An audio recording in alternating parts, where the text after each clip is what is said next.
নমস্কার সকলকে। শুভ সন্ধ্যা। ঠাকুর, মা ও স্বামীজিকে আমার ভক্তিপূর্ণ ভুলুণ্ঠিত শতকোটি প্রণাম জানাই। উপস্থিত মহারাজজিকে শারদায় নারী জাগরণের পক্ষ থেকে যথাযোগ্য শ্রদ্ধা, প্রণাম ও স্বাগত জানাই।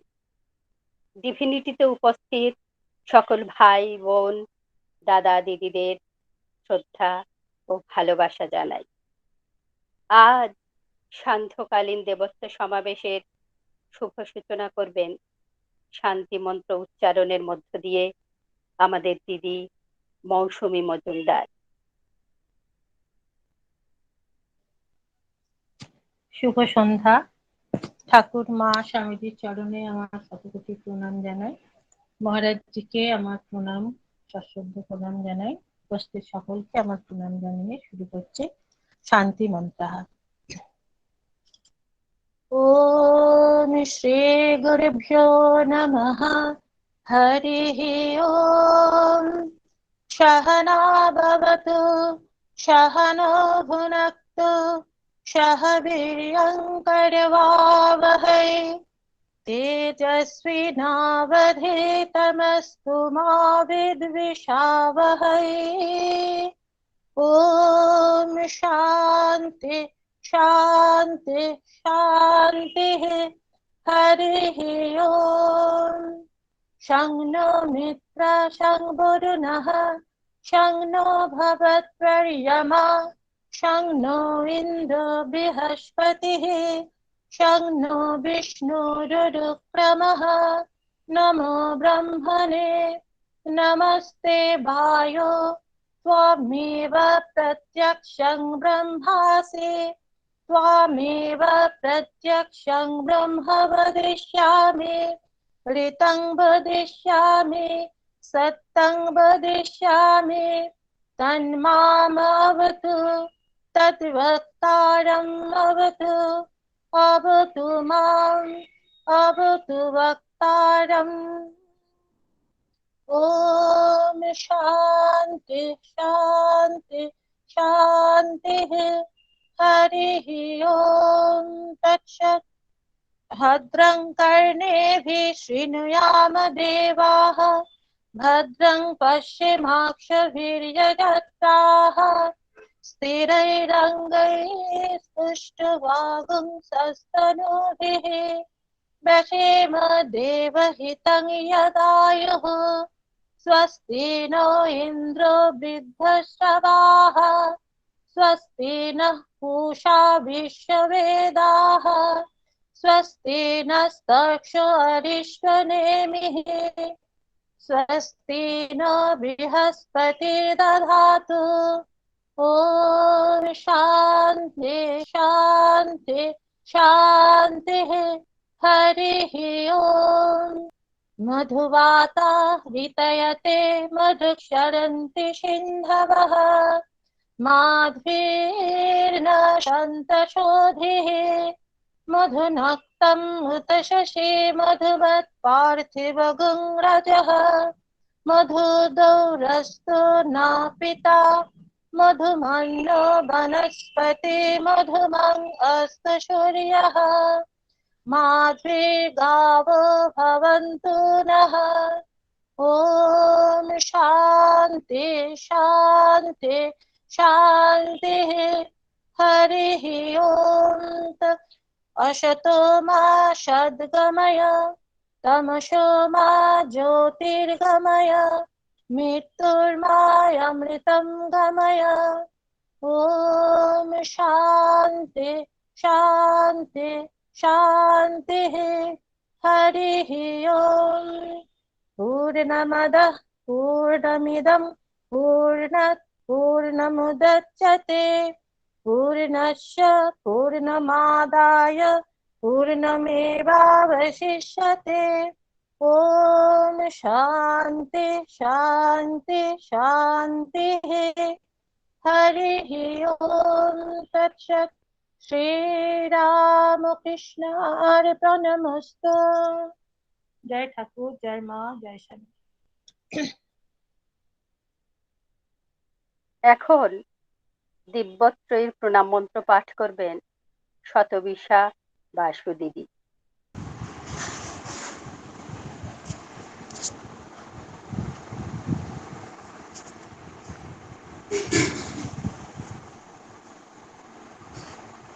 উপস্থিত মহারাজকে আমার প্রণাম।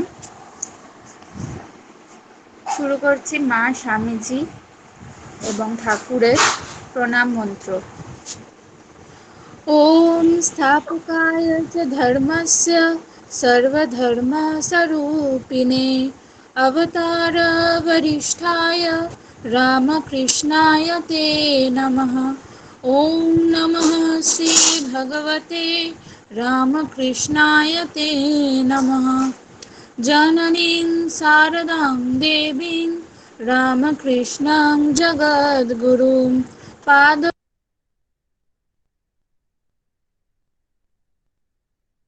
মিউট হয়ে গেছে। মিউট হয়ে গেছে সবাই। মিউট হয়ে গেছে। মিউট হয়ে গেছ।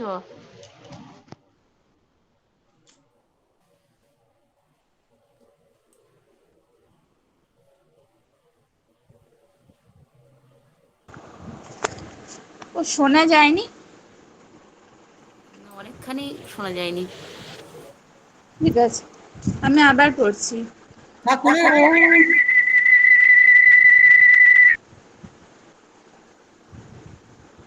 ওম স্থাপকায় চ ধর্মস্য সর্বধর্মস্বরূপিণে অবতার বরিষ্ঠায় রামকৃষ্ণায় তে নমঃ। ওম নমঃ শ্রী ভগবতে রামকৃষ্ণায় নমো নমঃ।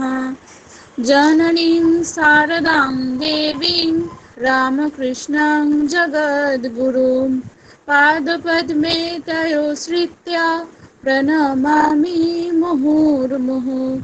নমঃ শ্রীজ্যোতিরাজায় বিবেকানন্দसूरये सच्चित्सुखस्वरूपाय स्वामिने तापहारिणे। জয় ঠাকুর, জয় মা, জয় স্বামীজি।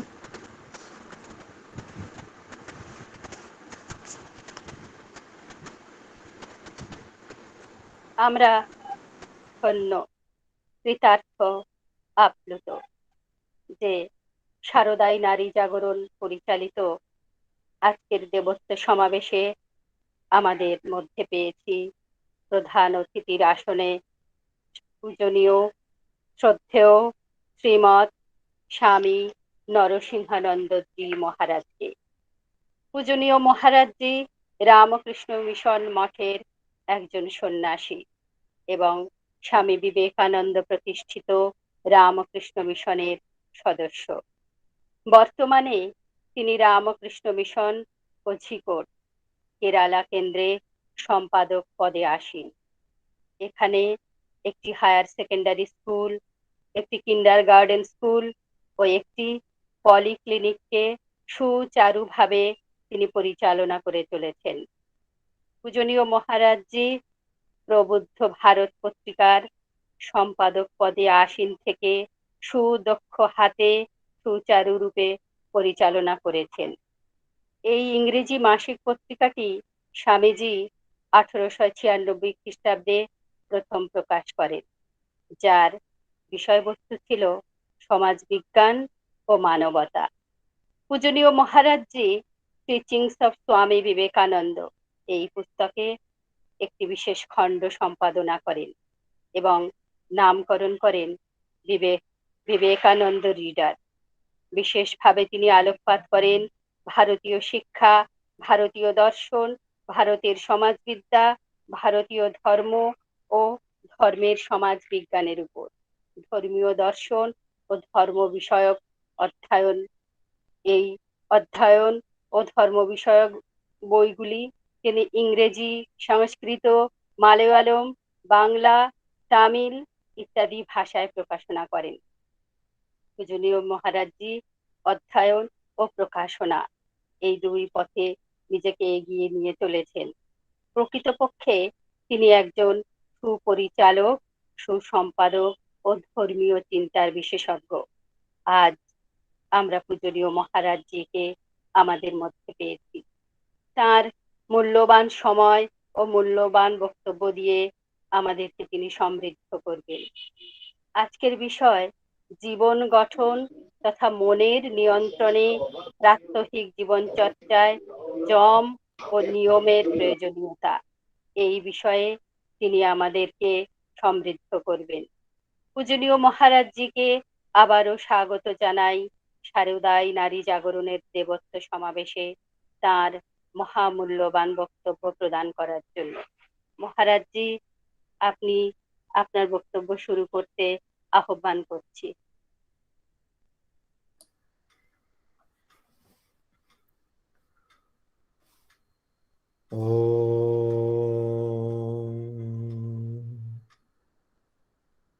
जननीं शारदां देवीं रामकृष्णं जगद्गुरुं पादपद्मे तयो श्रुत्वा प्रणमामि मुहुर्मुहुः।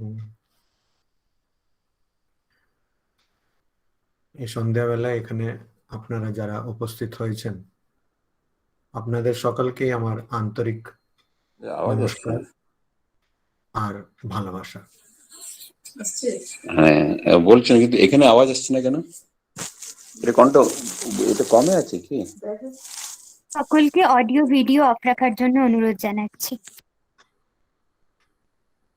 আজকের বিষয়ে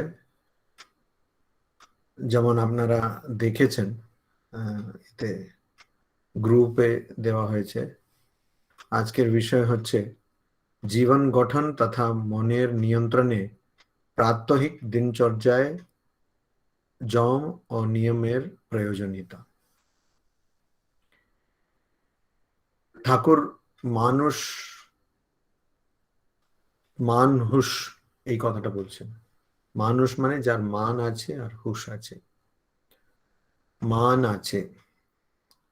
আমরা যদি মানুষের শরীরের দিকে তাকাই তাহলে দেখব মানুষের শরীরের মধ্যে দুটি অঙ্গ এমন রয়েছে যেটা অন্য কোনো প্রাণীর মধ্যে, অন্য কোনো জীবের মধ্যে আমরা পাই না।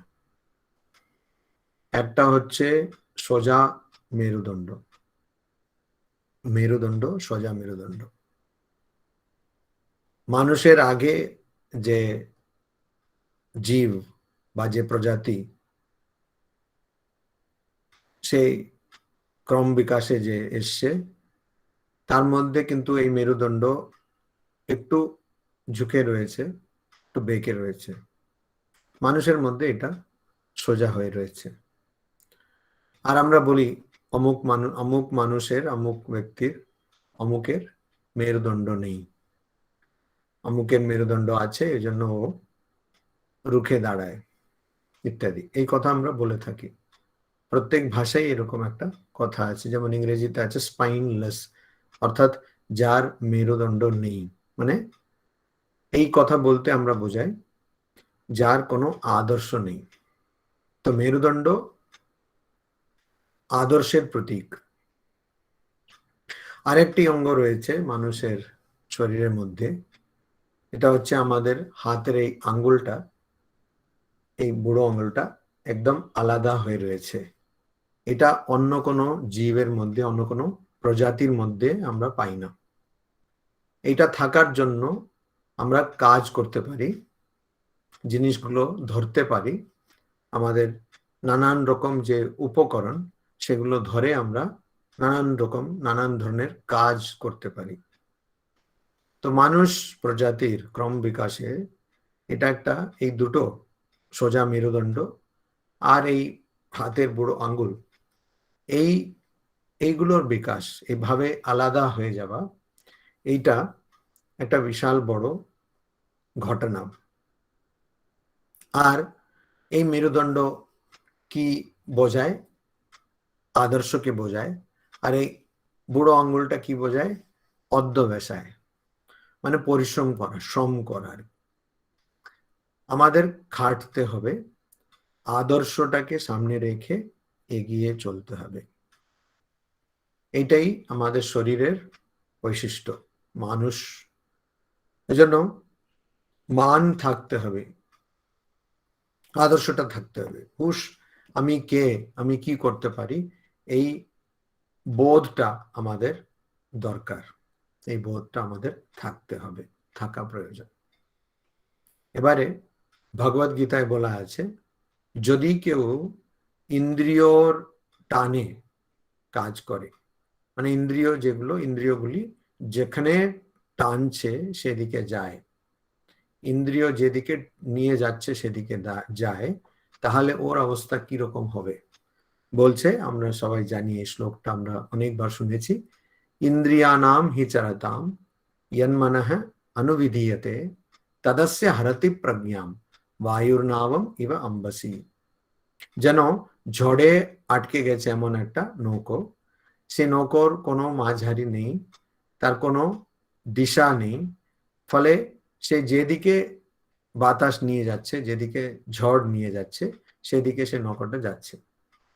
একজন মানুষ যে ইন্দ্রিয়ানাম হি চরতাম, যে শুধু ইন্দ্রিয়ের পিছনে ছোটে, মানে ইন্দ্রিয়গুলো যেদিকে ওকে টানে, ইন্দ্রিয় বিষয়গুলোর দিকে ছুটে, সেই মানুষ, সে মানুষের অবস্থা জ্ঞান মনঃ অনুবিধীয়তে, যার মন ইন্দ্রিয় বিষয়ের পিছনে ছোটে, সে মানুষের অবস্থা, তার হারাতি প্রজ্ঞাম, তার প্রজ্ঞাটা নষ্ট হয়ে যায়, অর্থাৎ তার বিবেকটা নষ্ট হয়ে যায়। আর কি হয়?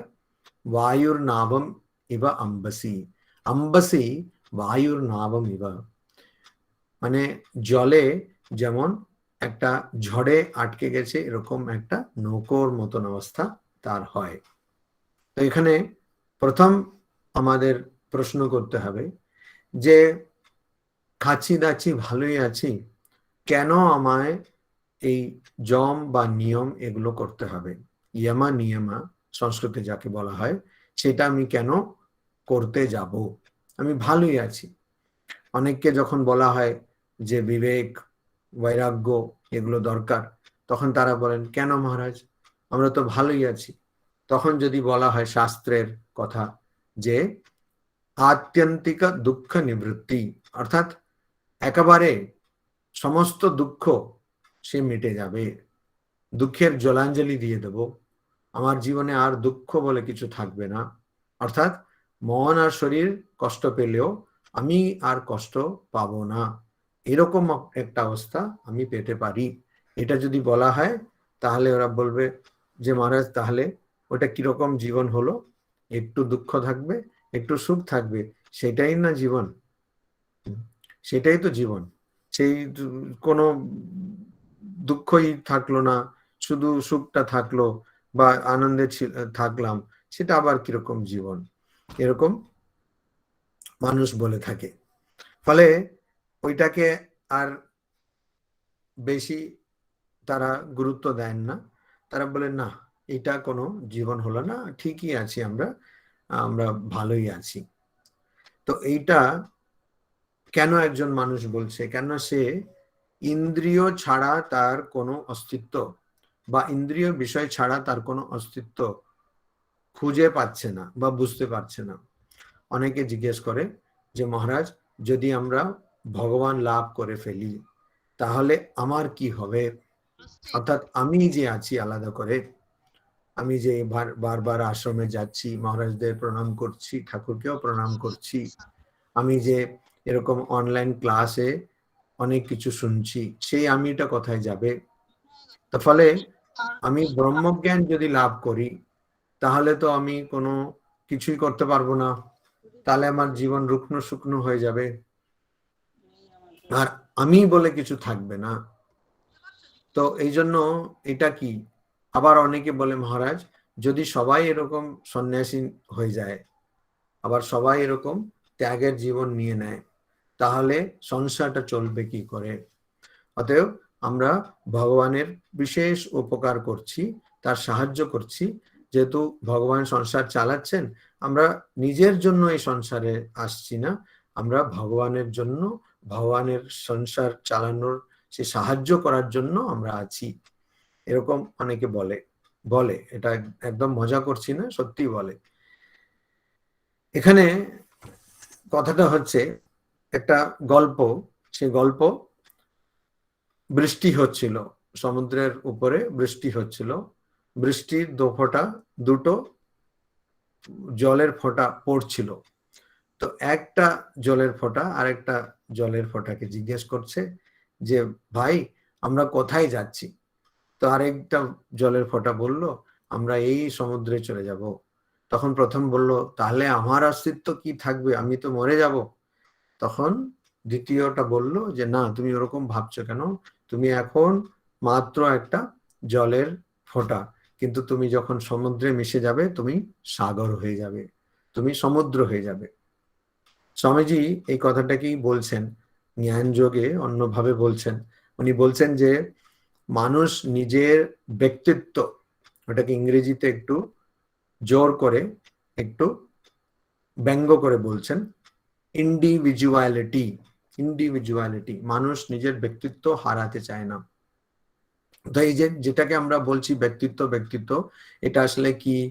এটা হচ্ছে সমস্ত গন্ডগোলের মূল। ঠাকুর বলছেন, ভগবান শ্রী রামকৃষ্ণ দেব বলছেন যে আমি মরলে গুছিবে জঞ্জাল, আমি মরলে গুছিবে জঞ্জাল। আমি যদি চলে যাই, মানে আমি যদি চলে যাই তাহলে সমস্ত সমস্যাটা মিটে যাবে, সমস্ত যত জঞ্জাল যত সমস্যা মিটে যাবে। আর স্বামীজি বলছেন আধ্যাত্মিক জীবনের উদ্দেশ্যটা কি? এই আমিটাকে নষ্ট করা, অহংকারকে নষ্ট করা, অ্যানিহিলেশন অফ দ্য ইগো।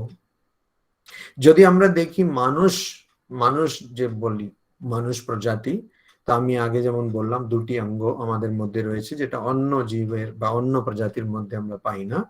সেরকম আমরা যদি দেখি মানুষের বৈশিষ্ট্যটা কি, মানে যে প্রজাতিগুলো আমরা দেখেছি তার মধ্যে মানুষকে এত বিশিষ্ট কেন বলা হয়? আরেকটা মজার জিনিস, মানুষের বেশি বয়স হয়নি, মানে এই যে প্রজাতি অনেক বয়স হয়নি এই পৃথিবীতে, মাত্র 3 লক্ষ বছর ধরে মানুষ এখানে আছে, মাত্র 3 লক্ষ বছর। সে 3 লক্ষ বছরের মধ্যে যেটা আমরা খুবই বিকশিত বা খুবই উন্নত হয়েছে তার মগজ বা তার চিন্তাধারা, সেটা আমরা পাই মাত্র কয়েক হাজার বছর। তার আগে আমরা দেখি যে মানুষ প্রায় জানোয়ারের মতন ছিল। তো মানুষ প্রজাতি, এই যে মানুষ প্রজাতি শুধু 3 লক্ষ বছর এখানে আছে, তারও অনেক বেশি বছর ছিল ডাইনোসর, আর ডাইনোসরের চেয়েও প্রায় 2 গুণ বেশি বছর ধরে আছে। ডাইনোসর তো লুপ্ত হয়ে গেল, ডাইনোসর তো সব চলে গেল, কিন্তু তার আগের থেকে ছিল এমন একটা জীব যেটা আজকেও আছে। আপনারা যদি জানবেন সেই জীবটা আর কিছু না, ককরোচ। তো ককরোচ, ডাইনোসর এলো মরে গেল, কত প্রজাতি লুপ্ত হয়ে গেল, কিন্তু ককরোচ আজকেও আছে। তো আমি এটা নিয়ে ভাবছিলাম কিছুদিন আগে। আপনি বলবেন মহারাজ আপনি আর কিছু পেলেন না, শুধু ককরোচ নিয়ে ভাবছেন? হয় কখনো কখনো এরকমও চিন্তা আসে। তো আমি ভাবলাম যে ককরোচ এরকম বেঁচে গেল কি করে? তো ককরোচের ঘটনা হচ্ছে যে সেই ককরোচের খুব কমেতেই চলে যায়, ককরোচের খুব কমেতেই চলে যায়। একটু সে হিউমিডিটি, মানে একটু জল জল মতন ভাব থাকলেই সে ককরোচ অনেক দিন বাঁচতে পারে, তার খাওয়াও দরকার নেই। তারপরে সে হাইবারনেশনে চলে যায়, মানে একটা জায়গায় লুকিয়ে পড়ে, আর তার কিছু দরকার নেই, সে ওরকম ওই অবস্থাতে প্রায় ঘুমানোর মতন অবস্থাতে সে অনেক দিন থাকতে পারে। তখন আমার হঠাৎ মনে পড়লো, আহা এই কথাই তো আমাদের যম নিয়মে বলা আছে। কি বলা আছে? একটা কথা হচ্ছে এই যে যমের মধ্যে শেষ যেটা বলা হয়, প্রথম হচ্ছে অহিংসা, তারপরে সত্য, তারপরে অস্তেয়, তারপরে ব্রহ্মচর্য, তারপরে অপরিগ্রহ। অপরিগ্রহ মানে কি? অপরিগ্রহ মানে যেটা অন্যদের সেটা আমি রাখবো না, মানে যেটা আমার নয়, যেটা অন্যের, মানে আমার যেটা প্রয়োজন তার বেশি আমি যদি কিছু রাখি তাহলে সেটা অন্যের জিনিস আমি রাখছি আমার কাছে। তো অন্যের জিনিস আমি রাখবো না, বা যত কম দরকার তাতে আমি কি করে বেঁচে থাকি, এটাই হচ্ছে অপরিগ্রহ। স্বামীজি একটা জায়গায় বলছেন যে বিদেশে অর্থাৎ পাশ্চাত্য দেশে তাদের প্রশ্ন ছিল কত বেশি আমি রাখতে পারি, কত বেশি সঞ্চয় করতে পারি, কিন্তু আমাদের প্রশ্ন অন্য ছিল। আমাদের ঋষি মুনি, এই যে আমাদের পূর্বপুরুষ, তাদের প্রশ্ন ছিল, তাদের উদ্দেশ্য ছিল যে কত কমে আমার চলে যাবে। তো আমাদের একদম উল্টো, একদম বিপরীত দিশা। এই ককরোচ আইস এজ এলো, প্রায় অনেক প্রজাতি নষ্ট হয়ে গেল, তাতে ডাইনোসররাও চলে গেল, কিন্তু ককরোচ এখনো আছে, কেন তার খুব কমেতেই চলে যায়। অপরিগ্রহের একটা, আপনারা হয়তো এইরকম কথা শুনে থাকবেন না, হয়তো জানি না, হয়তো শুনেছেন, কিন্তু অপরিগ্রহের একটা খুব দারুণ উদাহরণ, দৃষ্টান্ত হচ্ছে এই ককরোচ। তো সেরকম আমাদের অপরিগ্রহ থাকতে হবে। তো আমি যেটা বললাম, যদি মানুষ শুধু রুটি কাপড়া আর মকান, মজার ব্যাপার এই রুটি কাপড়া আর মকানকে আর কে এম করে বললে কিন্তু আর কে এম হবে, কিন্তু এটা রামকৃষ্ণ মিশন হবে না। রুটি কাপড়া আর মকান, যখন এই রুটি কাপড়া আর মকানের সন্ধানটা ছেড়ে দিয়ে ঠাকুরের সন্ধান বা ভগবানের সন্ধানে যাবে, তখন ওটা রামকৃষ্ণ মিশন হবে। তো রুটি কাপড়া আর মকান, রুটি মানে খাওয়া, কাপড়া মানে কাপড় মানে পোশাক, আর মকান থাকার জায়গা, এইটারই সন্ধান, এইটার পিছনে ছোটাই যদি মানুষ নিজের জীবনের উদ্দেশ্য করে থাকে, তাহলে কি হবে? তাহলে মানুষ জন্মের কোনো প্রয়োজনই হবে না।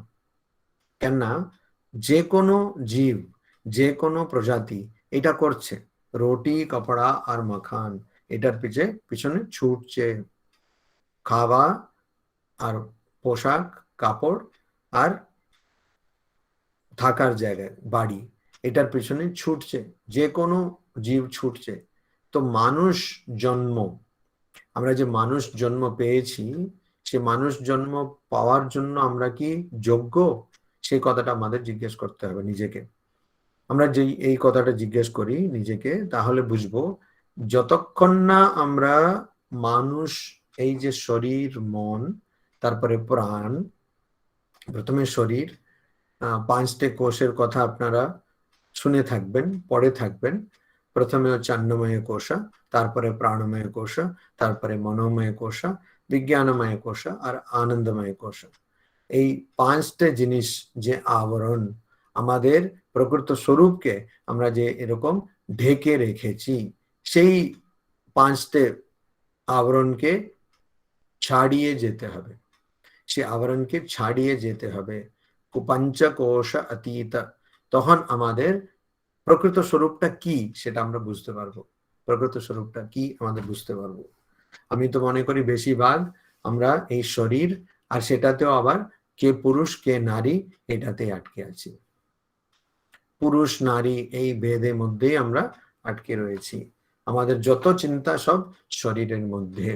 যেমন একটা উদাহরণ দিই, খুব সাধারণ উদাহরণ, আপনারা শুনলে হয়তো অনেকের ভালো লাগতে পারে, নাও লাগতে পারে, কিন্তু এখানে উদাহরণটা হচ্ছে, একজন অদ্বৈত বেদান্তের খুব চিন্তা করেন ভক্ত মানুষ, উনি আশ্রমে আসেন, অদ্বৈত বেদান্ত নিয়ে খুব চিন্তা করেন, প্রচুর পড়াশোনা করেন, খুব ভালো মানুষ, নৈতিক জীবন যাপন করেন, মানে সত্যি কথা বলেন ইত্যাদি ইত্যাদি, খুব ভালো ভক্ত গোছের মানুষ, খুব ভালো মানুষ, কিন্তু ওনার চুলগুলো পেকে গেছে, এই জন্য রোজ চুলটাকে ডাই করেন, নিয়মিত ডাই করেন। এবারে এটা এমন কি ভুল? এটা তো ঠিকই আছে, চুল তো ডাই করতে হবে। তখন এরকম যদি ভাবেন, তাহলে সেটার ভিতরে একটু যেতে হবে, একটু সূক্ষ্ম স্তরে যেতে হবে, তখন বুঝবো যে আমি কি এই শরীর? না, আমি এই শরীর নই।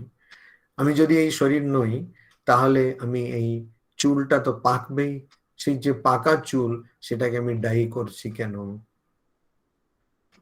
এই জন্য যে আমি দেখাতে চাই যে না আমার চুলটা পাকেনি, আমি এখনো যৌবনে আছি, কিন্তু আমি কি যৌবনে থাকতে পারি না, সেটা শরীরের একটা নিয়ম আছে। কিছুক্ষণ পরে আমি বৃদ্ধ হয়ে যাব, তারপরে আমার শরীরটা শিথিল হয়ে যাবে, বুড়ো হয়ে যাবে, কিন্তু না আমি দায়ী না করে থাকতে পারছি না। এটা একটা উদাহরণ দিলাম, বুদ্ধিমান বুঝে নেবে যে এরকম আমরা শরীরের প্রতি, মানে শরীর যাতে খুব গন্ধ না হয় আর পরিষ্কার থাকে, সুস্থ থাকে, সেইটুকু আমাদের করতে হবে ঠিকই, কিন্তু বেশি তাতে খুব তার জন্য সৌন্দর্য বা এইসব করা, এটার সঙ্গে আমাদের ঈশ্বর লাভের চেষ্টা বা ভগবান লাভের চেষ্টার সঙ্গে কি সম্পর্ক, এরকম যদি আমরা প্রশ্ন করি তাহলে বুঝবো যে কোনো সম্পর্ক নেই, কোনো সম্পর্ক নেই। তো আমি যে কাজগুলো করছি, আমি মানুষ হয়েছি, আমি যদি মানুষ হয়ে আমার মনটাকে নিজের বশে না আনতে পারি, আমার মনটা যদি মানুষ হয়ে আমার মনটা ওই ইন্দ্রিয় বিষয়ের পিছনেই ছোটে থাকে, তাহলে আমার মধ্যে আর একটা কুকুরের মধ্যে বা একটা শুয়োরের মধ্যে কি পার্থক্য? তাহলে আমাদের বলতে হবে যে কোনো পার্থক্য নেই। যেমন যারা কুকুর পোষেন তারা জানেন যে কুকুরের কাছে সবচেয়ে বড় জিনিস হচ্ছে খাওয়া। এখন খাওয়া দিলে কুকুর সবকিছু করবে। যখন ওকে কোনো প্রশিক্ষণ দিতে হয় তখন ওকে খাওয়া দেখিয়ে সে প্রশিক্ষণ দিতে হয়। তো কুকুরের সবচেয়ে তার কাছে গুরুত্বপূর্ণ জিনিস হচ্ছে খাওয়া। তো আমার জীবনে যদি খাওয়াটা সবচেয়ে গুরুত্বপূর্ণ হয়ে যায়, তাহলে আমি আর কুকুর এই দুটোর মধ্যে কি পার্থক্য? কেউ বলবে যে না, মানুষের মগজের মতন তো আর কোনো জীবের বা আর কোনো জন্তুর আর কোনো অন্য কোনো প্রজাতির মগজ হয় না। তা যদি আমরা বলি তাহলে তো আমরা দেখি কুকুরও অনেক কিছু করতে পারে। তো শুধু মগজ দিয়ে কি হবে? যতই বড় মগজ হোক না কেন, একদিন তো হব আমরা সব ছাই। আইনস্টাইনও তো বিশাল মগজ তার, কিন্তু তার কি হলো? সে হলো ছাই। তো সবাই সেটাই হবেন। তো এই কথাটা ভাবতে হবে, আগে আগে জানতে হবে যে আমার একটা, মানে আমার এই যে শরীর আর মন, এটার একটা এক্সপায়ারি ডেট আছে, এক্সপায়ারি ডেট আছে। আমরা ওষুধ যখন কিনি ওটার মধ্যে এক্সপায়ারি ডেট থাকে, খাবার জিনিস কিনলে তাতেও এক্সপায়ারি ডেট থাকে, আবার যখন একজনের শরীর চলে যায় ওটাকে এক্সপায়ারি বলা হয় ইংরেজিতে। তো আমাদের সবার এই শরীর আর মনের এক্সপায়ারি ডেট আছে, কিন্তু আমার যে প্রকৃত স্বরূপ তার কোনো এক্সপায়ারি ডেট নেই। এটাই ভগবত গীতায় ভগবান শ্রীকৃষ্ণ অর্জুনকে বোঝানোর চেষ্টা করছেন যে দেখো তুমি মরছো না, তোমার কোনো এক্সপায়ারি ডেট নেই। তো আমার এক্সপায়ারি ডেট যদি না থাকে তাহলে সেই আমি কে? সেই আমি তো এই শরীর নই। কেন শরীর তো দেখছি যে একদিন না খেলে কি অবস্থা হয়ে যাচ্ছে। তো ওই জন্য আমি যদি আমার জীবনে আনন্দ পেতে চাই, আমার জীবনে আমি যদি সব রকম কাজ করে বা আমার জীবনে যত রকম সমস্যা সেটা আমার জীবনে আসে, সমস্যাকে আমাকে দেখতে হয়, তো সেই সমস্যাগুলো যদি আমি ভালো করে সেগুলো আমি আমার জীবনে করতে পারি, মানে সমস্যার সমাধান করতে পারি বা সমস্যার সঙ্গে লড়তে পারি, তো ওইটা কি করে হবে, কখন হবে? যখন না আমি কে সেটা আমি জানবো, তখনই সেটা সম্ভব হবে। আমি কে? যখন আমি জানবো যে আমি এই সমস্যা যেখানে আসছে অর্থাৎ মন, সেটার থেকে অনেক উপরে, আমি মনের থেকে অনেক উপরের স্তরে আছি, যখন সেটা জানবো তখনই আমি কিন্তু সমস্যাগুলোকে ভালোভাবে করতে পারবো, তার সঙ্গে লড়তে পারবো বা সমস্যার সঙ্গে থাকতে পারবো। এইটাই ভগবত গীতায় 2য় অধ্যায়ে শ্রীকৃষ্ণ বলছেন। অর্জুন যখন জিজ্ঞাসা করছে যে স্থিতপ্রজ্ঞ কারা, তাদের লক্ষণটা কি, তখন উনি বলছেন যে দেখো স্থিতপ্রজ্ঞ দুঃখে সে বিচলিত হয় না, সুখে আবার সে আসক্ত হয় না। দুঃখেষু অনুদ্বিগ্নমনা সুখেষু বিগত স্পৃহঃ। সুখে আসক্ত হয় না আবার দুঃখে সে বিচলিত হয় না, তার মনটা উদ্বিগ্ন হয় না, অর্থাৎ বিচলিত হয় না, এরকম অবস্থা। তাহলে এরকম মানুষ কি একদম রুগ্ন শুকনো হয়ে যাবে? এরকম মানুষ কি কিছু আনন্দ করতে পারবে না, হাসি ঠাট্টা করতে পারবেন না?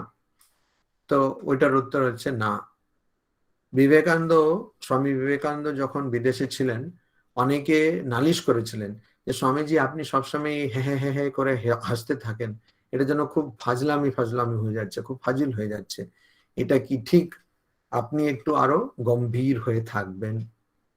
আর স্বামীজি পতঞ্জলি যোগ সূত্রের ব্যাখ্যা করতে গিয়ে, একটা সূত্রের ব্যাখ্যা করতে গিয়ে স্বামীজি বলছেন, ওখানে ওই সন্তুষ্ট সত্ত্ব শুদ্ধি সমশুদ্ধি এরকম কথা আছে, সত্ত্ব সমশুদ্ধি।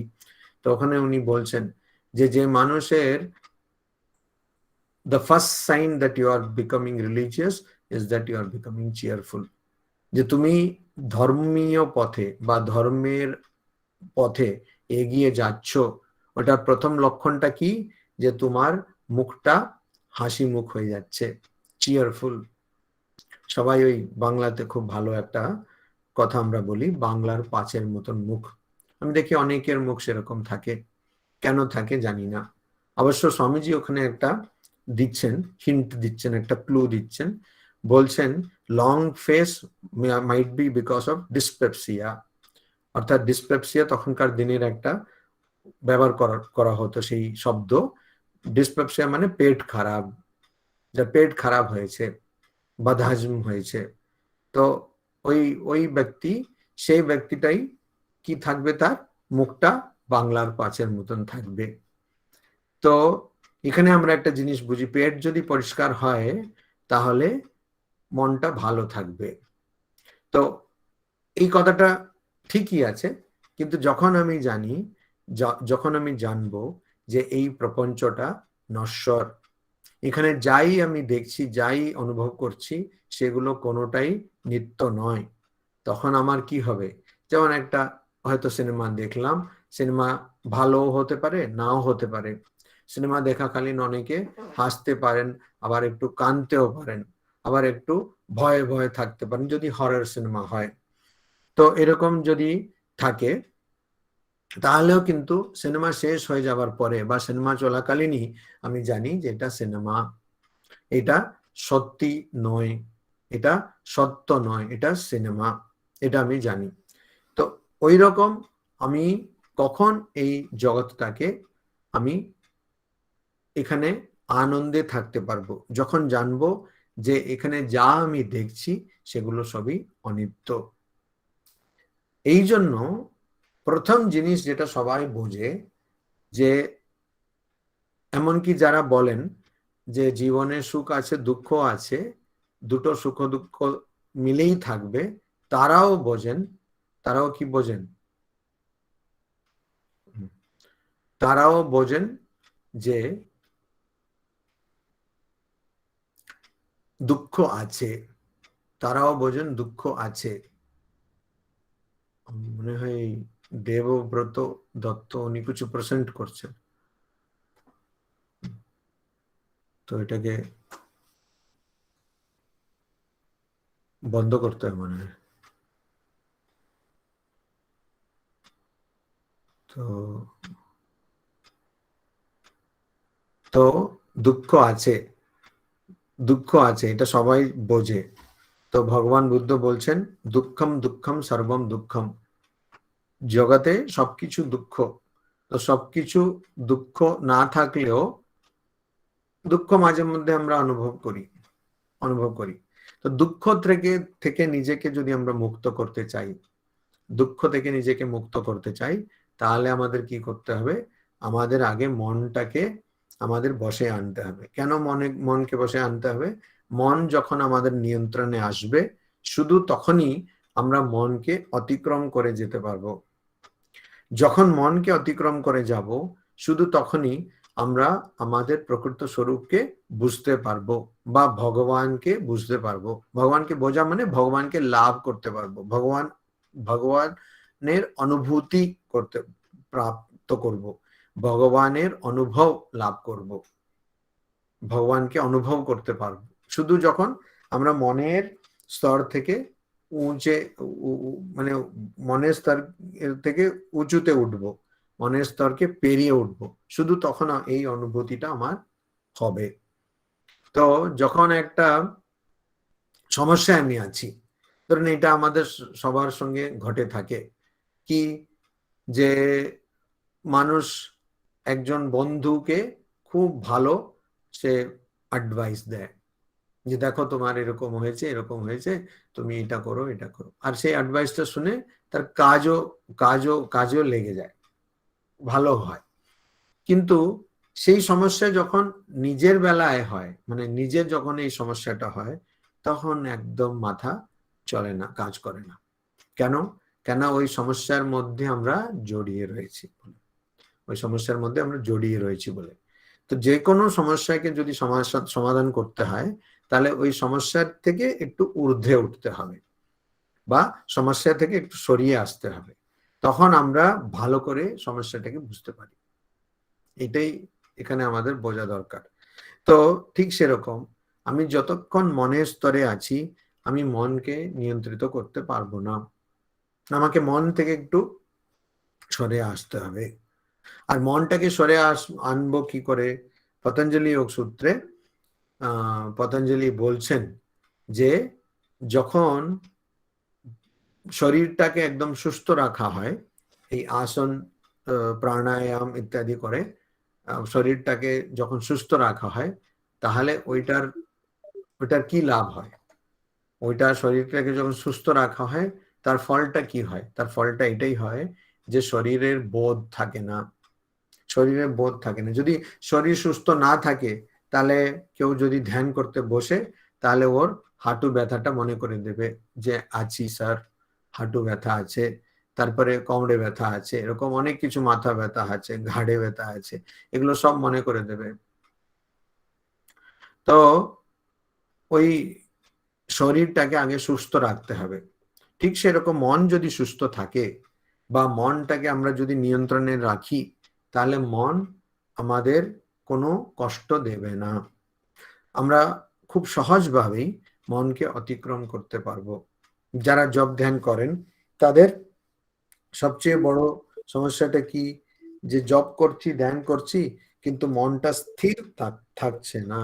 এটা তো সবচেয়ে বড় সমস্যা, মনটা স্থির থাকছে না। অর্জুনও বলছে যে চঞ্চলম হি মন কৃষ্ণ প্রমাথি বলবৎ দৃঢ়ম তস্যাহম নিগ্রহম মন্যে বায়োরিব দুষ্করম। যে মনটা একদম আমাকে দিয়ে ভুল কাজ করায়, আর এটাকে নিয়ন্ত্রণে আনা, আমার মনে হয় এটা বায়ু অর্থাৎ বাতাসকে নিয়ন্ত্রণে আনার চেয়ে কঠিন কাজ। বাতাসকে আমাদের বশে আনা যায় কি? না, যায় না। কিন্তু তার চেয়ে কঠিন হচ্ছে মনটাকে নিয়ন্ত্রণে আনা, এটা বলা হচ্ছে। যখন কুকুর পোষা হয়, তাহলে কুকুরকে দেখবেন, বড় যে প্রজাতির কুকুর, যেমন জার্মান শেপার্ড বা ডবারম্যান, এই ধরনের কুকুরগুলো, তাদেরকে একদম মানে তারা খুব হিংস্র হয়ে যায় যদি তাদেরকে ভালো করে প্রশিক্ষণ না দেওয়া হয়। কিন্তু তাদেরকে যখন প্রশিক্ষণ দেওয়া হয়, তাহলে একদম তারা চুপটি করে বসে থাকে, ইঁদুরের মতন বসে থাকে, বা তার চেয়ে বেশি একটা পিঁপড়ের মতন বসে থাকে, তার কোনো কিছু অসুবিধা হয় না, সে আবার ঘেউ ঘেউ করে না, চুপচাপ বসে থাকে। কেন? কেন? তাকে প্রশিক্ষিত করা হয়েছে, তাকে ট্রেনিং দেওয়া হয়েছে। মনের প্রশিক্ষণ দরকার। মনের প্রশিক্ষণ দরকার কেন? আমরা যখন কোনো কাজ করি, হয় সে কাজে ব্যর্থ হব, না হলে সে কাজ সফল হবে। যদি সফল হবে, তাহলে কি হয়? আমি তাহলে মানে সেটা নিয়ে খুব একদম মেতে যাব, সেই কাজটা আমার ভালো হয়েছে বলে সে খুব নাচতে থাকবো, একদম উঠতে থাকবো। আচ্ছা, কাজটা যদি ব্যর্থ হয়ে যায়, তাহলে একদম আমি নেতিয়ে পড়বো, আমার মনটা একদম অবসাদে চলে যাবে, আমার মন ভালো লাগবে না, ভেঙে পড়বে মন। তো এইটা কেন? কেননা আমার ইন্দ্রিয় বিষয়ের সঙ্গে আমার যা ব্যাপার বা যা কারোবার হচ্ছে তার উপরে আমার মনটা নির্ভর হয়ে আছে। কেন? সে মনকে সেরকম প্রশিক্ষণ দেওয়া হয়নি বলে, মনকে বুঝিয়ে দেওয়া হয়নি বলে যে দেখো তুমি সবকিছু নও, তোমার উপরে আরো কিছু আছে, তুমি না থাকলেও আমি বেঁচে থাকবো। এটা মনকে বলে দিতে হবে। আচ্ছা, এটা কিরকম কথা হলো? মন না থাকলে আমরা কি করে বেঁচে থাকি? আছি তো, রোজ আমরা ঘুমোই। যখন ঘুমোই তাতে দুরকম ঘুম থাকে। একটা যেটাতে আমরা স্বপ্ন দেখি, যেটাকে বিজ্ঞানে বলে rapid eye movement face, REM। মানে যখন একজন স্বপ্ন দেখে তখন ওর চোখটা একদিক থেকে ডান দিক থেকে বাঁ দিক এরকম ঘুরতে থাকে, এটা হচ্ছে র্যাপিড আই মুভমেন্ট ফেস। আর একটা ঘুমের একটা অবস্থা থাকে যেখানে কোনো স্বপ্ন দেখা হচ্ছে না, ওটাকে বলে নন র্যাপিড আই মুভমেন্ট ফেস। তখন চোখটা ঘুরছে না, চোখ চুপচাপ আছে, মানে স্থির হয়ে আছে। যখন এই অবস্থাটা থাকে তখন মানুষ কিছু চিন্তা করতে পারে না, মানুষের মনের মধ্যে চিন্তা আসে না। তখন মানুষের শুধু সূক্ষ্ম শরীর, অর্থাৎ সূক্ষ্ম শরীর না, কারণ শরীর অর্থাৎ অজ্ঞান শুধু ওখানে কাজ করে। আর যখন মানুষ স্বপ্ন দেখে তখন সূক্ষ্ম শরীরও কাজ করে। আর যখন মানুষ জেগে ওঠে তখন কারণ শরীর, সূক্ষ্ম শরীর আর স্থূল শরীরও কাজ করে। অতএব রোজ আমরা এই গভীর ঘুমে যাচ্ছি, ডিপ স্লিপ, সুষুপ্তি। এই সুষুপ্তি বলা হয় এটাকে, সংস্কৃতে সুষুপ্তি। তো সুষুপ্তি, গভীর ঘুমে যখন আমরা ঢুকছি তখন আমাদের মনটা নষ্ট হয়ে যাচ্ছে, ওখানে মন থাকছে না। তো রোজ তো মনকে হারিয়ে আমরা বেঁচেই তো আছি। কেন আমরা বেঁচে আছি? আমাদের প্রকৃত স্বরূপটা কি? আমাদের প্রকৃত স্বরূপ হচ্ছে আত্মা। এই স্বরূপটা আমি যখন জানবো তখন আমার কোনো আর কিছু অসুবিধা হবে না। এখন এই স্বরূপটাকে জানবো কি করে? শুদ্ধ মনি গুরু, ঠাকুর বলছেন যে শুদ্ধ মনি গুরু। তো মনটাকে শুদ্ধ করব কি করে? মনের মধ্যে যত আবর্জনা, যত নোংরা ঢুকে গেছে সেটাকে বার করে। তো সেটাকে কি করে বার করব? সেটা বার করতে গেলে আমাকে আগে এই যম নিয়ম এটা করতে হবে। যম নিয়মের আমরা এখন একটু খুব মানে ছোট্ট করে দেখবো যম নিয়মটা কি। যম নিয়ম এটা মনে হয় এইখানে বা এই যম নিয়মের যে সাধন সেটাকে অনেকটা দেখেই অষ্টাঙ্গ পথ, সেটা অষ্টাঙ্গ মার্গ হচ্ছে পতঞ্জলি যোগসূত্রের মধ্যেও আছে, কিন্তু অষ্টপথ সেটা অষ্টাঙ্গ পথ সেটা ভগবান বুদ্ধ বৌদ্ধ ধর্মের, উনি ওটাকে বৌদ্ধ ধর্ম বলেননি, কিন্তু ভগবান বুদ্ধ সেই উনিও সাধন হিসাবে বলেছেন। তো ওখানেও অনেক কিছু মিলে যায়। এখানে প্রথম হচ্ছে অহিংসা, যমের মধ্যে প্রথম হচ্ছে অহিংসা। অহিংসা মানে অন্যদের হিংসা না করা, অন্যদেরকে আহত না করা। আহত কিরকম? চিন্তায় আহত করা চলবে না, কথায় এবং কাজে। মনো, বাক, কর্ম, এই তিনটে দিয়ে মানুষকে, অন্য কাউকে, মানুষ শুধু না অন্য কাউকেই, কোনো জীবকেই আহত করা চলবে না, কষ্ট দেওয়া চলবে না, তার হিংসা চলবে না। এটাই হচ্ছে অহিংসা। এটা কখন সম্ভব? এটা তখনই সম্ভব যখন আমাদের মধ্যে যে ইচ্ছে আছে সেটাকে নিয়ন্ত্রণ করা হয়। যখন আমার মনের মধ্যে ইচ্ছা থাকবে তখন আমার আর কিছু না হোক একটা জিনিস অবশ্যই হয়, সেটা হচ্ছে আমি অপরের সঙ্গে নিজের তুলনা করব। অপরের সঙ্গে নিজের তুলনা করবই করব।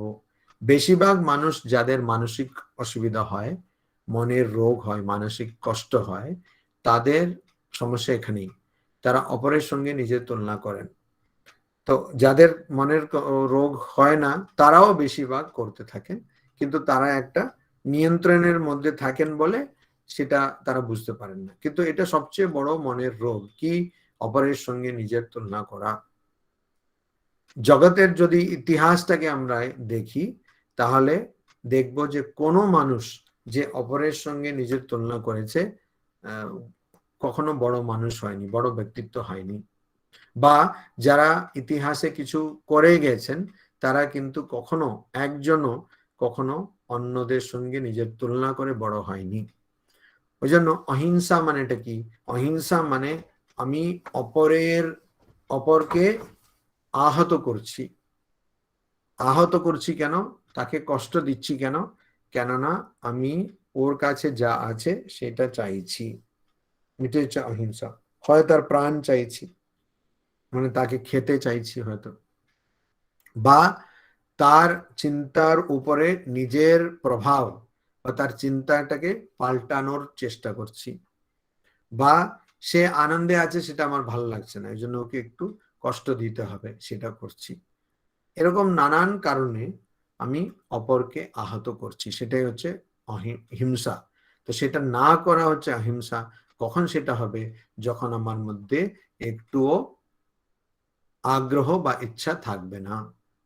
তারপরে হচ্ছে সত্য।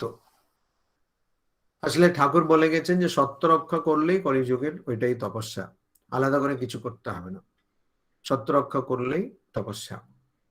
কেউ যদি কোনো কলেজে যায়, তাহলে একজন জিজ্ঞেস করছে প্রফেসরকে, আচ্ছা স্যার আমি কি পড়বো? বললেন না, তুমি নিউক্লিয়ার ফিজিক্সে পিএইচডি করে নাও, খুব সহজ। তো এরকম অনেকটা ওইরকম ঠাকুর বলে দিচ্ছেন কলিযুগে কিছু বিশেষ অসুবিধা নেই, ওই সত্য রক্ষা করো।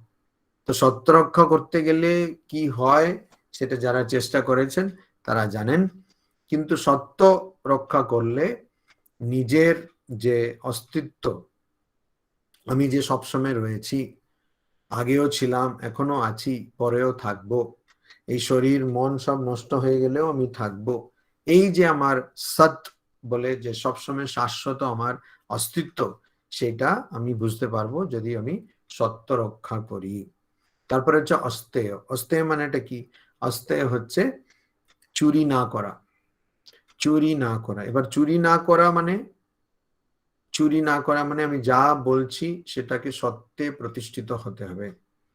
এটা হচ্ছে চুরি না করা। কেন সত্যে প্রতিষ্ঠিত হতে হবে? এখন যেটা আমরা করে থাকি, অনেকে করে থাকে, সেটা হচ্ছে একজন কিছু একটা কথা বলল, সেই কথাটাকে সে শুনলো, আরেকজন তার ভালো লেগেছে, ব্যাস সে সেই কথাটাকে এমন প্রস্তুত করে, এমন অন্যদেরকে বলে যেন সেটা নিজের কথা। এটাও চুরি, এটা অবশ্যই চুরি। আমরা সবসময় মনে করি চুরি মানে শুধু অপরের কাছ থেকে কিছু কেড়ে নিলাম সম্পত্তি, সেটা চুরি না, এটাও চুরি, এটা আরো বড় চুরি। তো আস্তেয় তার মানে আমি যেটা সত্যের মতনই আস্তেয়। শঙ্করাচার্য বলছেন ওনার ভাষ্যে, বলছেন যে যেটাকে আমি যেমন জানি, সেটা ভুল হতে পারে, আমার হয়তো ভুল জানা, কিন্তু যেমনটা আমি জানি, যেমনটা শুনেছি, যেমনটা পড়েছি, সেটাকে সেরকমই বলা হচ্ছে সত্য, সত্য রক্ষা বা সত্য কথা বলা। আর ঠিক সেরকম আমি যেটা জানি যে এটা আমার নয় বা আমার প্রাপ্য নয়, আমার নয়, বা আমি এটা আমার এটা আমি এটা পাওয়ার জন্য যোগ্য নই, এই যে জিনিসটা এটা জানি, সেইটাকে আমি যদি নিই, সে বস্তু হতে পারে, মানুষ হতে পারে, একটা কোনো কথা হতে পারে, একটা কোনো বিচার হতে পারে, একটা কোনো চিন্তা হতে পারে, তাহলে সেটা কি হলো? চুরি হয়ে গেল। তো এই জন্য অনেকে বোঝে না, অনেকে বলে সফটওয়্যার তো এখন আমরা ব্যবহার করি, সফটওয়্যার ব্যবহার করার জন্য কেন টাকা দিতে হবে? এরকম অনেকের ধারণা, সফটওয়্যারের জন্য আবার টাকা দিতে হবে কেন? যে কিছু একটা কিনলাম, তখন বইটই কিনলাম, তখন টাকা দেবো, সফটওয়্যারের জন্য দিতে হবে কেননা চিন্তা, সেটা চিন্তার স্তরে পড়ে, মানে সেটা এমন কিছু সফট, তো সেটার জন্য টাকা দেব কেন? তো সেইটাও চুরি। সফটওয়্যার যদি না টাকা দিয়ে পাইরেটেড সফটওয়্যার ব্যবহার করা, এটা চুরি। তো আস্তে চুরি না করার অবস্থা, মানে অপরের থেকে কিছু একটা আমি নেব না, চিন্তার স্তরে বা কথার স্তরে বা অন্য কোনো ও কাজ করেছে, তার কাজটা আমি নিয়ে নিলাম, তাকে কিছু টাকা দিলাম না, বা তার কাজ নিয়ে ওটাকে আমি বলে দিলাম এটা আমি করেছি। যেমন অনেক অফিসে ঘটে থাকে, লোকেরা খুব খাটেন, তারপরে বস বা অন্য কেউ এসে তার পুরো নামটা নিয়ে নেন, ক্রেডিটটা নিয়ে নেন, সেটা হচ্ছে স্তেয়, অর্থাৎ চুরি করা। অস্তেয় মানে চুরি না করা। তারপরে হচ্ছে ব্রহ্মচর্য। ব্রহ্মচর্য ব্রহ্মচর্যকে নিয়ে অনেক রকম ধারণা লোকেদের আছে। আসলে কথাটার মানে হচ্ছে ব্রহ্মের আচরণ। ব্রহ্ম মানে প্রকৃত স্বরূপ, আমাদের স্বরূপটা কি সেটার আচরণ। আর সেই স্বরূপের আচরণ মানেটা কি? ব্রহ্মচর্য মানে এটাই যে নিজেকে শরীর না ভাবাটাই হচ্ছে ব্রহ্মচর্য। আমি যে শরীর মন নই এটা ভাবাই হচ্ছে ব্রহ্মচর্য। সেটা আমি যদি ভাবি, সেটা আমি যদি জানি, তাহলে ওটাই ব্রহ্মচর্য পালন, এটাই ব্রহ্মচর্য পালন। তো এখানে ব্রহ্মচর্য মানে কেউ বলবে যে বিয়ে করব কি করব না, তাহলে ব্রহ্মচর্য, বিয়ে করলে আর ব্রহ্মচর্য থাকবে কি থাকবে না। তো যদি একজন নিজেকে শরীর মন না মনে করে বা চেষ্টা করে না মনে করার, তাহলে সে শুধু শরীরের সুখ সেটার পিছনে ছুটবে না। শুধু শরীর দিয়ে, ইন্দ্রিয় দিয়ে যে সুখ পাওয়া যায়, সুখগুলো পাওয়া যায়, সেটার পিছনে ছুটবে না। আর সেটাই হচ্ছে ব্রহ্মচর্য। সেটা কি শুধু একটা খুবই সংকীর্ণ ভাবে, খুবই ছোট মানেতে নেওয়াটা ঠিক হবে না, সেটা খুব বিশাল তার মানে ব্রহ্মচর্য। তারপরে হচ্ছে অপরিগ্রহ, আমরা আগে দেখলাম, যেটা আমার নয় সেটা আমি নেব না, মানে আমার যেটা খুব প্রয়োজন, মানে যেটা না হলে নয় সেরকম জিনিস শুধু আমি আমার কাছে রাখবো, অতিরিক্ত কিছু আমি আমার কাছে রাখবো না। তারপরে হচ্ছে এইগুলো পাঁচটা হলো যম, আর তারপরে হলো নিয়ম। নিয়ম মানে প্রথম আসছে শৌচ। শৌচ মানে পরিষ্কার বা শুদ্ধ, শুদ্ধ হয়ে থাকা, পরিষ্কার হয়ে থাকা। শৌচ একদম পরিষ্কার ভাবে থাকা। তো শরীরটা শুধু না, মনটাও পরিষ্কার হয়ে থাকা। শুদ্ধ মন, শুদ্ধ শরীর। শরীর শুদ্ধ হবে কি করে? শরীর শুদ্ধ কোনোদিনই হবে না, কেন শরীরের মধ্যে সবসময় মলমূত্র থাকে, তো শরীর কখনো শুদ্ধ হবে না। কিন্তু সেটাকে যাতে বেশি গন্ধ টন্ধ না বেরোয় সেরকম করে স্বচ্ছ ভাবে রাখা, এটা। আর মনটাকে সবসময় ভালো চিন্তা দিয়ে মনটাকে ঘিরে রাখা। তো সেটা করলে কি হবে? সন্তোষ। সন্তোষ মানে তৃপ্তি, মনটা সবসময় তৃপ্ত হয়ে থাকবে। এই তৃপ্ত মন নিয়ে আমাদের কি করতে হবে? তপস্যা করতে হবে। তপস্যা মানে এটা কি? তপস্যা মানে আমি যে শরীর নই, মন নই, আমি যে আর কিছু, এর ঊর্ধ্বে অন্য কিছু, সেইটা নিজেকে সবসময় মনে করিয়ে দিতে হবে। সেটা কি করে মনে করে দেব?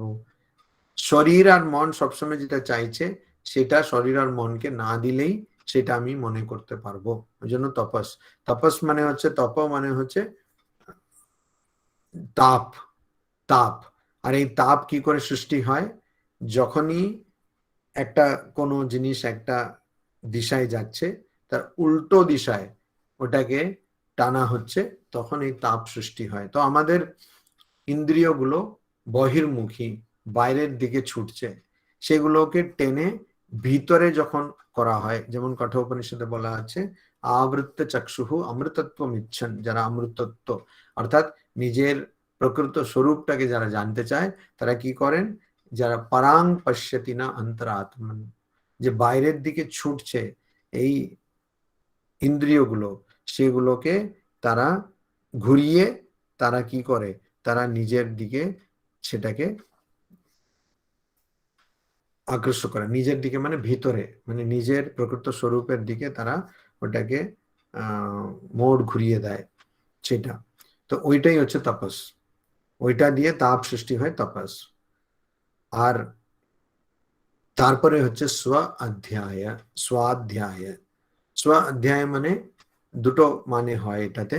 সু অধ্যায় অর্থাৎ ভালো পড়া, আর স্ব অধ্যায়, স্ব অধিআয় মানে নিজেকে পড়া, বা নিজেকে বোঝা। তো স্বাধ্যায় মানে নিজেকে বোঝার জন্য যা কিছু করতে হবে সেটা করা। উপনিষদ বলছে শ্রোতব্য মন্তব্য নিধিধ্যাসিতব্য হ্যাঁ, মানে আগে শুনতে হবে। কি শুনতে হবে? যে আমার প্রকৃত স্বরূপটা কি সেটা শুনতে হবে। ঠাকুর বলছেন ভগবান লাভই মনুষ্য জন্মের উদ্দেশ্য ঈশ্বর লাভ।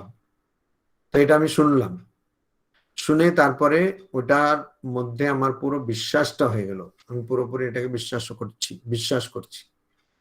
কিন্তু বিশ্বাস করলে হবে না শুধু, তারপরে আমি ওটাকে একটু দেখছি, অন্যরকম সব রকম চিন্তা করে আমি দেখছি যে এটা কি ঠিক।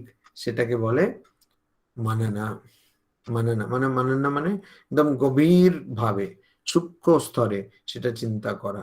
তারপরে নিধিধ্যাসন মানে সেটা ধ্যান করা। তো আমি সেই তত্ত্বমসি মানে তুমি সেইটা, তুমি সেই আত্মা, তুমি সেই ব্রহ্ম, সেটা চিন্তা করা। আর শেষে বলছেন ঈশ্বর প্রণিধানা, অর্থাৎ ভগবানের কাছে শরণাপন্ন হওয়া, শরণাগত হওয়া, ভগবানের কাছে শরণাগতি, সেটাই ঈশ্বর প্রণিধান।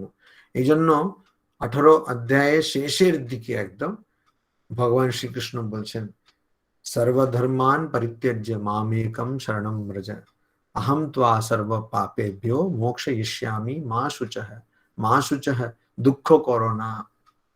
সর্বধর্মান পরিত্যজ্য, তোমার যত মনের আর শরীরের যত রকম স্বভাব, ধর্ম মানে এখানে স্বভাব, মনের আর শরীরের যত রকম স্বভাব সবটাকে ত্যাগ করে মাম একম শরণম ব্রজ, শুধু আমায় একজনকে তুমি ধরো।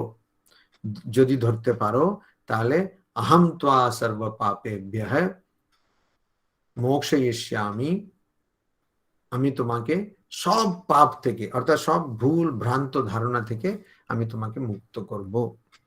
তো এইটা আবার এখানে ভুল ভ্রান্ত ধারণা কি? আমি দুঃখ পাচ্ছি, কষ্ট পাচ্ছি, এটাই হচ্ছে ভুল ভ্রান্ত ধারণা।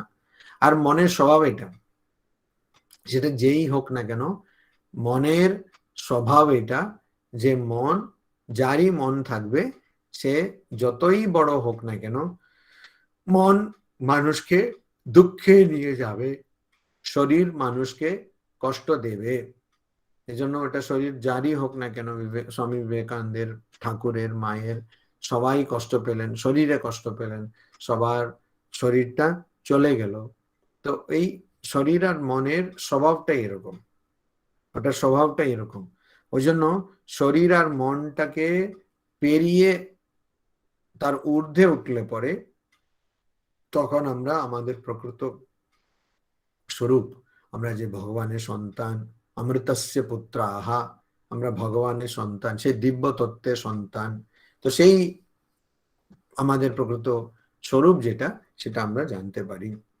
আর না হলে আমি আত্মা ব্রহ্ম সেটা আমি বুঝতে পারি। তো এই জন্য আমাদের জীবনে এই সব যম নিয়মের প্রয়োজন এই জন্যই, কেন যখন আমি এই ঈশ্বর প্রণিধান অর্থাৎ আত্মসমর্পণ, এই শরণাগতি, এই সমর্পণ, আত্মসমর্পণ দিয়ে যখন আমি নিজের স্বরূপটা বুঝবো, তখন আমার কি হবে? আমার আর কোনো দুঃখ থাকবে না।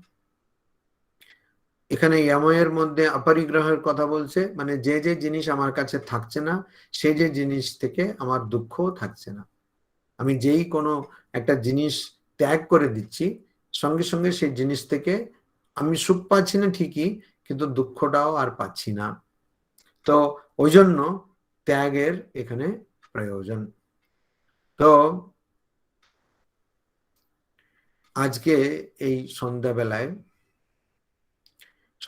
সাধারণত মানুষ অনেক কিছু নিয়ে ব্যস্ত থাকে।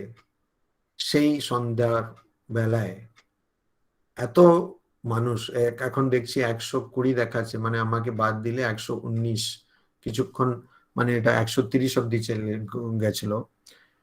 তো এতজন মানুষ এখানে যম নিয়মের প্রয়োজনটা কি সেইটা সম্বন্ধে জানতে ইচ্ছুক, জানতে আগ্রহী হয়ে আপনারা সবাই এখানে যোগ দিয়েছেন, সেটা দেখে আমার খুব ভালো লাগছে।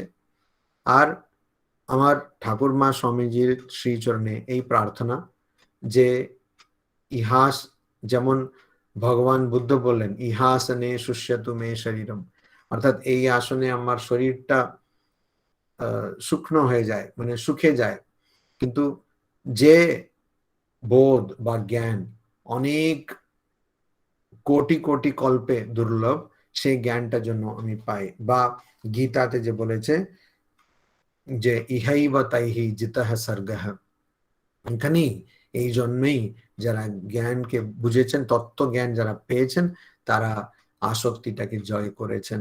তো ঠাকুরমা স্বামীজির আশীর্বাদ হোক যেন আমরা এই জন্মেই মোক্ষ লাভ করতে পারি। এই জন্মেই আমরা ঠাকুরের বলছেন প্রেমানন্দজি মহারাজ বলছেন রামকৃষ্ণ লোক, তো এই রামকৃষ্ণ লোকে আমরা যেন যেতে পারি, আর যেন আমাদের এখানে ফিরে আসতে না হয়। আর ওইটার জন্য আমাদের যেন আমাদের রোজ প্রাত্যহিক জীবনে আমরা যেন যম নিয়মের সাধন করতে পারি নিয়মিতভাবে, এই প্রার্থনা। ওম শান্তি শান্তি শান্তি। হরি ওম তৎসৎ। শ্রীরামকৃষ্ণার্পণমস্তু।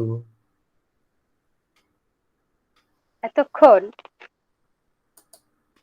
শ্রীমৎ পূজনীয় স্বামী নরসিংহানন্দজি আমাদেরকে জীবন গঠন তথা মনের নিয়ন্ত্রণে প্রাত্যহিক জীবন চর্চায় যম ও নিয়মের প্রয়োজনীয়তা, এই বিষয়ের উপর পুঙ্খানুপুঙ্খ ব্যাখ্যা ও বক্তব্য দিয়ে আমাদেরকে সমৃদ্ধ করলেন। আমরা সমৃদ্ধ, আমরা অভিভূত। পূজনীয় মহারাজজি, এখন আমাদের প্রশ্নোত্তর পর্ব। যদি দিদি দাদা কারো কোনো প্রশ্ন থাকে আপনারা চ্যাট বক্সে লিখতে পারেন। মহারাজজি, একজন দিদি প্রশ্ন করেছেন যে আমাদের প্রকৃত স্বরূপ যে 5টি কোষ দিয়ে আবৃত, সেই 5টি যদি আর একবার আপনি বলেন। 5টি কোষ হচ্ছে, প্রথম অন্নময় কোষ, অন্নময় কোষ অর্থাৎ শরীর, তারপরে হচ্ছে প্রাণ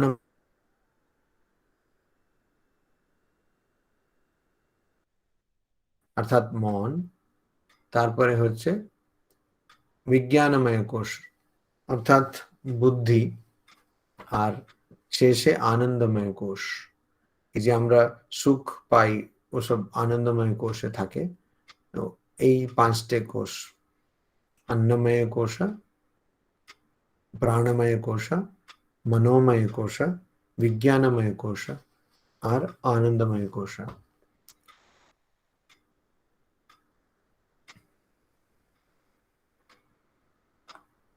আর দেখছি কারো কোনো প্রশ্ন নেই। মহারাজ,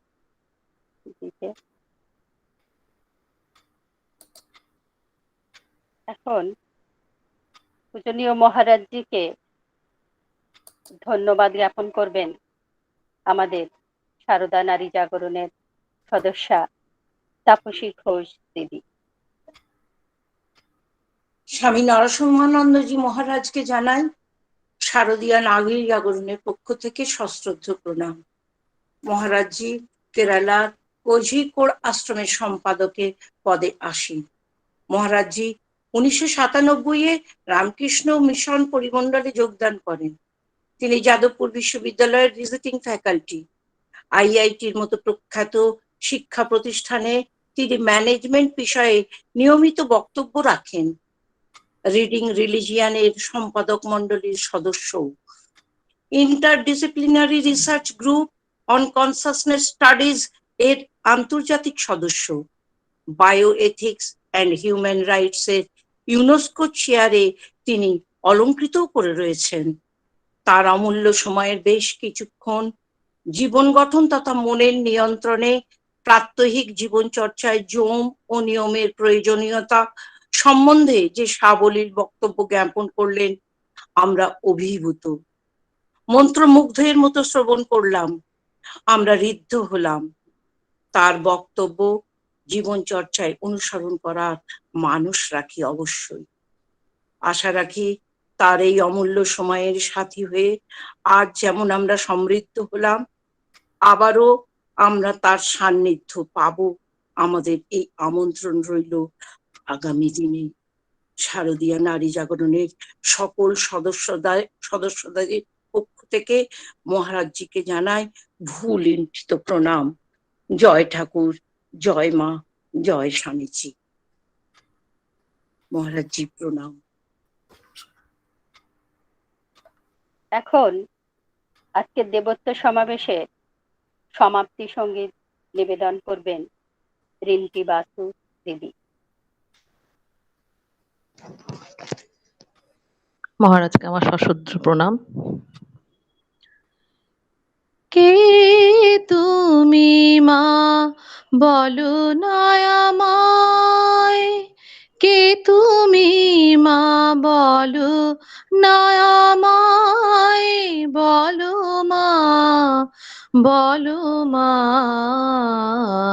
কে তুমি মা বলো না আমায়।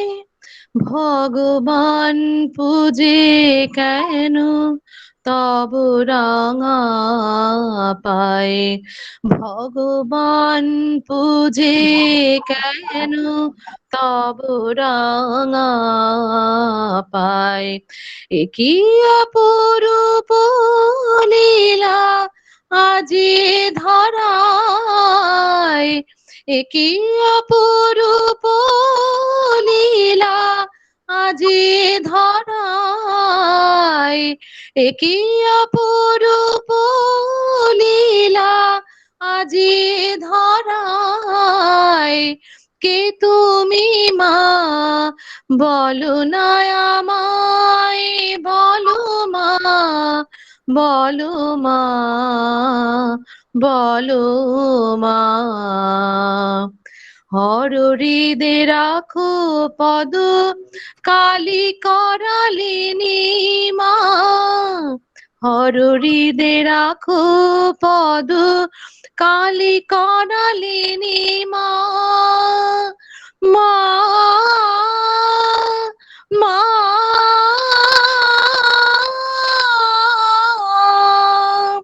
মহাদেব শিরে থাক হয়ে সুরধ্বনি, মহাদেব শিরে থাক হয়ে সুরধ্বনি। সেই তুমি আজি কি মা শারদারূপিণী, সেই তুমি আজি কি মা শারদারূপিণী।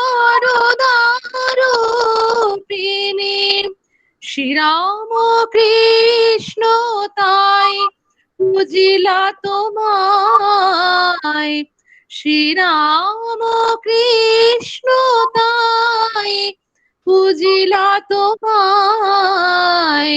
কে তুমি মা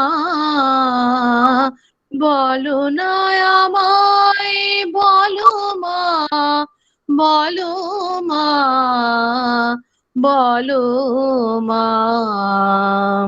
ভগবান পূজে কেন তব রাঙা পায়, ভগবান পূজে কেন তব রাঙা পায়। কে তুমি মা বলো না আমায়, বলো মা, বলো মা, বলো মা।